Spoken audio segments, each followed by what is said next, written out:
Assalamualaikum warahmatullahi taala wabarakatuh. Kita lanjutkan pembahasan prediksi soal ujian sekolah tahun 2022 mata pelajaran PPKN SMP MTS sederajat ya.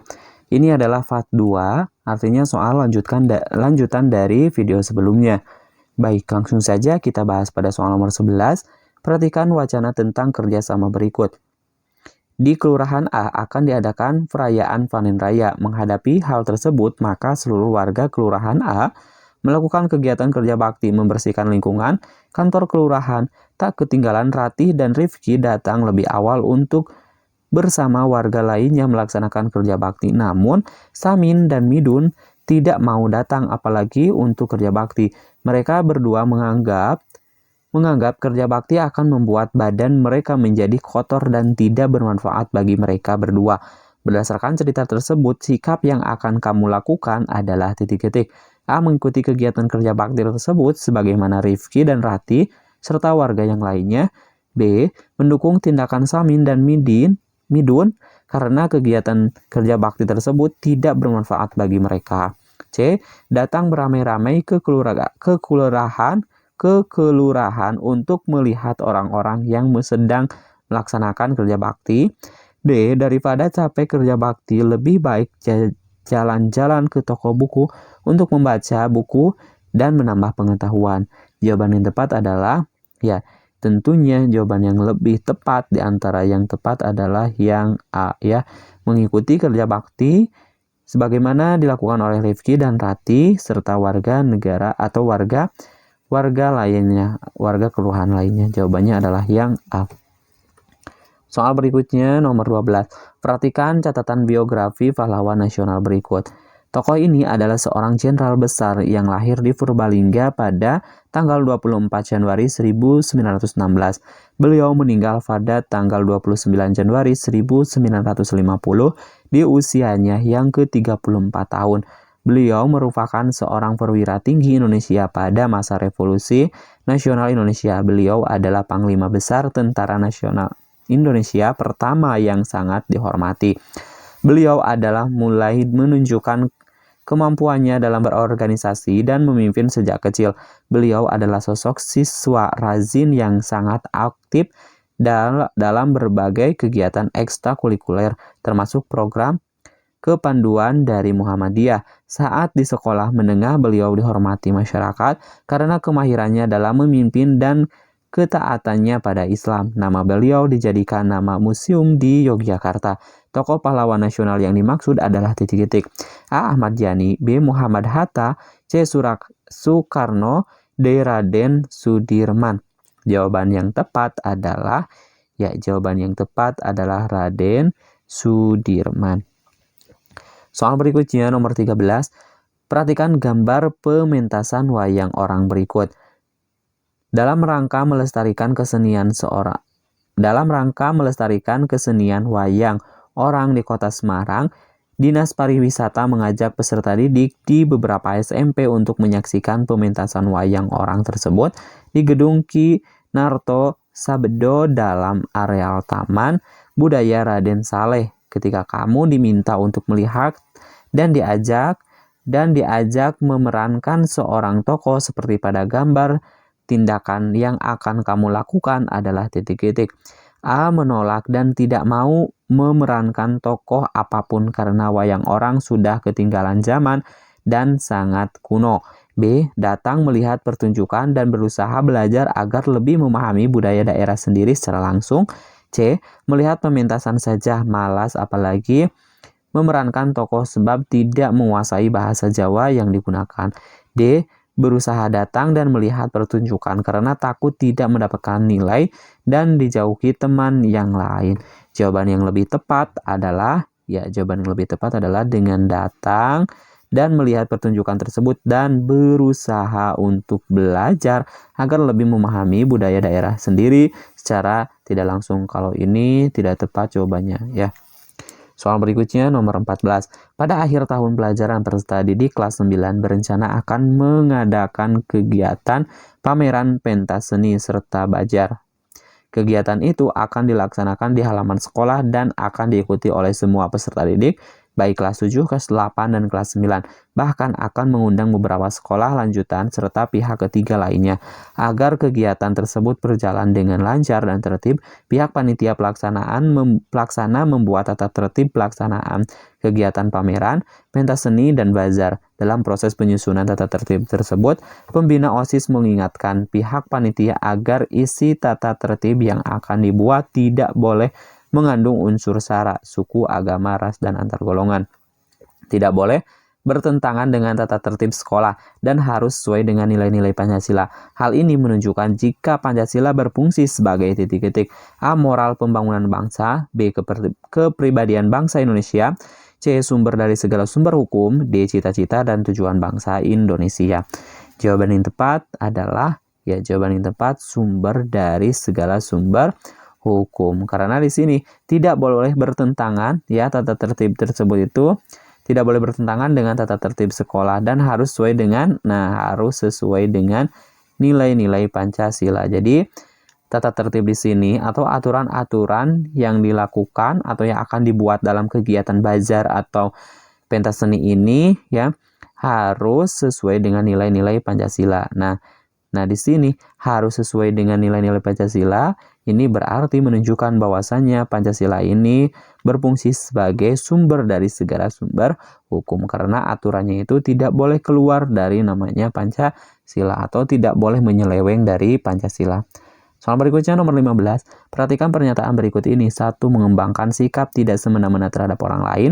2. Bangsa Indonesia merasa dirinya sebagai bagian dari seluruh umat manusia. 3. Sebagai warga negara dan warga masyarakat, setiap manusia Indonesia mempunyai kedudukan, hak, dan kewajiban yang sama. 4. Mengakui persamaan derajat, persamaan hak, dan persamaan kewajiban asasi manusia tanpa membeda-bedakan suku, agama, jenis kelamin, kedudukan sosial, dan warna kulit. Berdasarkan pernyataan tersebut yang merupakan butir-butir pengamalan Pancasila, terutama sila kedua ditunjukkan nomor titik-titik. A. 1, 2, dan 3, B. 1, 2, dan 4, C. 1, 3, dan 4, D. 2, 3, dan 4. Jawaban yang tepat adalah, mengembangkan sikap tidak semena-mena terhadap orang lain. Ini masuk ke dalam pengamalan Pancasila sila kedua. Terus juga bangsa Indonesia merasa dirinya sebagai bagian dari seluruh umat manusia. Oke, masuk ke dalam pengamalan Pancasila sila kedua. Dan mengakui persamaan derajat, persamaan hak. Ini masuk ke dalam pengamalan Pancasila. Berarti jawaban yang tepat adalah 1, 2, dan 4. Jawabannya adalah yang B. Soal berikutnya nomor 16. Proklamasi kemerdekaan memuat 2 hal pokok, yaitu pernyataan kemerdekaan bangsa Indonesia dan tindakan yang harus segera dilakukan dengan pernyataan kemerdekaan. Hubungan antara proklamasi kemerdekaan dengan pembukaan Undang-Undang Dasar Negara Republik Indonesia tahun 1945 yang benar adalah titik-titik. A. Alinea 1 dan 2 merupakan uraian terperinci dari kalimat pernyataan kemerdekaan. B. Alinea 1, 2, dan 3 merupakan uraian terperinci dari kalimat pernyataan kemerdekaan. C. Alinea kedua, 3, dan keempat merupakan uraian terperinci dari tindakan yang harus segera dilakukan dengan pernyataan kemerdekaan. D. Alinea ketiga dan keempat merupakan uraian terperinci dari tindakan yang harus segera dilakukan dengan pernyataan kemerdekaan. Jawaban yang tepat bahwasanya hubungan antara proklamasi dengan pembukaan Undang-Undang Dasar, jawaban yang tepat adalah bahwasanya alinea 1, 2, dan 3 merupakan uraian terperinci dari kalimat pernyataan kemerdekaan. Soal berikutnya nomor 17, perhatikan pernyataan-pernyataan berikut ini. 1. Taat dan patuh kepada orang tua. 2. Membantu teman yang terkena musibah. 3. Membayar pajak kendaraan tepat waktu. 4. Saling menyayangi antar anggota keluarga. 5. Saling tolong-menolong antar anggota keluarga. Dari pernyataan tersebut yang mencerminkan sikap pelaksanaan terhadap Undang-Undang Dasar Negara Republik Indonesia tahun 1945 dalam keluarga ditunjukkan oleh nomor titik-titik. A. 1, 2, dan 3. B. 1, 4, dan 5. C. 2, 3, dan 4. D. 3, 4, dan 5. Jawaban yang tepat adalah taat dan patuh kepada orang tua, terus juga saling menyayangi antar anggota keluarga, dan saling tolong menolong antar anggota keluarga. Berarti jawaban yang tepat adalah 1, 4, dan 5. Jawabannya adalah yang B. Soal nomor 18, perhatikan ilustrasi berikut. Seorang pejabat di kota X mengungkapkan bahwa tingkat kesadaran peraturan lalu lintas pengendara di kota tersebut masih cukup rendah. Indikatornya adalah jumlah kecelakaan dan pelanggaran yang masih tinggi. Oknum pelaku diduga sebagian besar adalah pelajar. Berdasarkan ilustrasi kasus tersebut, yang seharusnya dilakukan masyarakat adalah titik-titik. A. Peraturan perundang-undangan yang dibuat oleh lembaga yang berwenang wajib mengatur tingkah laku masyarakat dan dilaksanakan jika diketahui oleh aparat penegak saja. B. Peraturan perundang-undangan yang telah disahkan oleh lembaga yang berwenang wajib ditaati sesuai dengan kesadaran dari anggota masyarakat. C. Peraturan perundang-undangan yang dibuat akan dilaksanakan dan ditaati oleh masyarakat jika dalam damai tidak bisa ditempuh. Jika jalan damai tidak bisa ditempuh. Yang D. Peraturan perundang-undangan yang dibuat memiliki sifat memaksa dan tegas jika dilanggar oleh lapisan masyarakat tertentu. Jawaban yang tepat untuk soal nomor 18 adalah peraturan perundang-undangan yang telah disahkan oleh lembaga yang berwenang wajib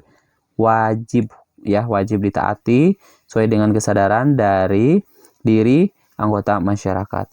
Soal berikutnya nomor 19, perhatikan tata urutan perundang-undangan berikut. Nah, yang ditanyakan di sini berdasarkan tata urutan perundangan tersebut, pentingnya para legislator menyusun peraturan perundang-undangan yang berpedoman pada hierarki tersebut adalah titik-titik. A. Peraturan perundang-undangan dapat mengesampingkan materi muatan yang sesuai dengan jenis peraturan perundang-undangan yang dibuat. B. Peraturan perundang-undangan yang dibuat dapat bersifat terbuka sehingga memberi kesempatan bagi masyarakat untuk memberi masukan. C. Peraturan perundang-undangan yang dibuat mempunyai tujuan tertentu yang hendak dicapai secara jelas guna memenuhi kepentingan tersebut.